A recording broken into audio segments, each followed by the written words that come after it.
Good morning, this is V, and you're listening to Bite Size Book Reviews. So the book I'll be talking about today is The Wizard's Butler by Nathan Lowell. This story is written from third person, and the main character is an army veteran called Roger Mulligan.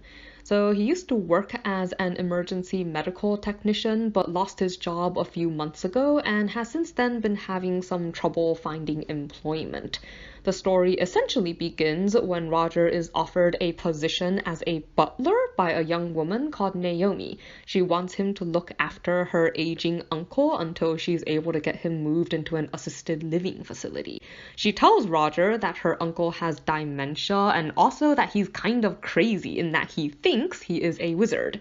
But she's also paying Roger a great deal of money just to make sure that her uncle stays alive for the next 12 months. So Roger decides to take the job even though it strikes him as a little bit fishy.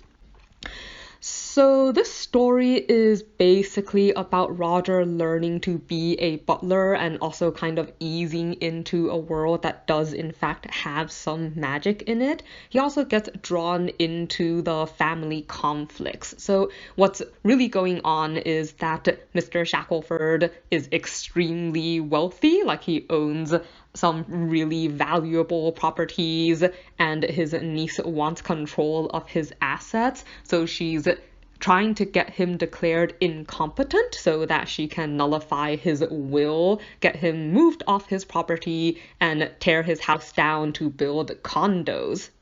For his part, Mr. Shackelford wants to stop his niece from inheriting his things and save his house. He's also dealing with some serious memory issues, so he does have trouble remembering sometimes where and when he is, although these problems actually have nothing to do with dementia. So the main character, through his work as a butler for Mr. Shackelford, sort of starts to develop some new perspectives on life and to learn a bit about things in the world that he didn't know before. I think I really enjoyed just sort of accompanying him as he set out to learn how to be a really good butler.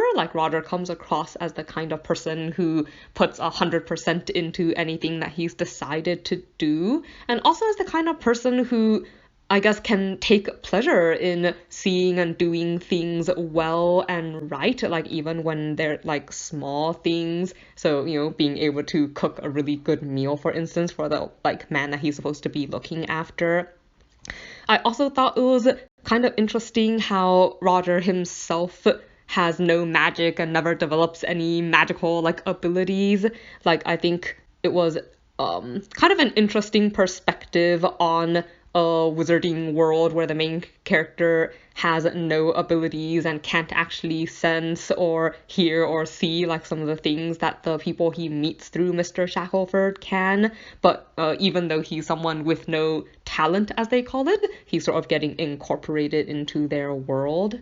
There wasn't really anything that I didn't like about this story, although I do think that some people might find it a little bit slow. So it's essentially what I would consider a life story, it's these characters living their lives. So it's not, it doesn't really have super major conflicts.